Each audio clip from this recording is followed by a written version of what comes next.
Tim, we have a question from a church planter who's asking this. How do you build generous justice into the DNA of a church plant? I'm so busy doing other things, trying to reorient people around the gospel. I just don't have time to organize some kind of program or outreach to the poor. Plus, you say in your book, it's expensive, and my church plant doesn't have a lot of money either. How do you counsel this guy? Well, I think justice and, let's say, cultural engagement, like, for example, engaging the arts, which everybody wants to do.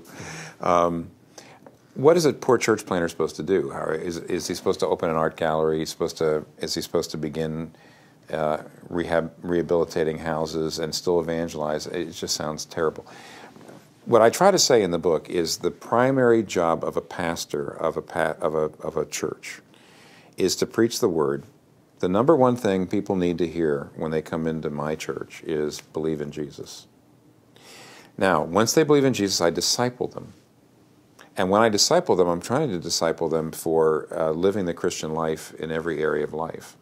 So I'll be discipling them to do justice, and I'll be discipling them to integrate their faith with their work.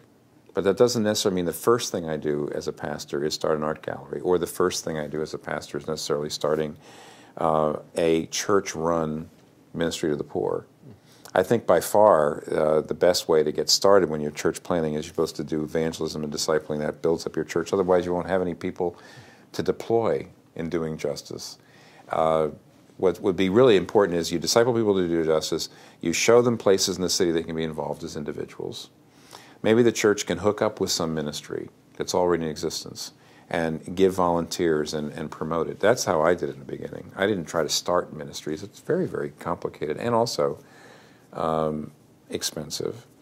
Eventually, I really suggest that a church, that members of the church in a city especially, start a 501c3 that comes alongside of the church, and it helps either start or work with those kinds of ministries.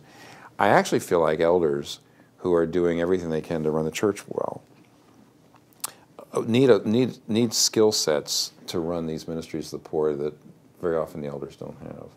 So I try to say in the book, it's best to start your own nonprofits right alongside of the church. But that shouldn't be the very first thing you do. Unless you live in an area of great, great, great need, if you're in an inner city urban area, then start your nonprofit at the same time you're starting your church. Even then, though, your church now doesn't have to be doing all the ministries itself.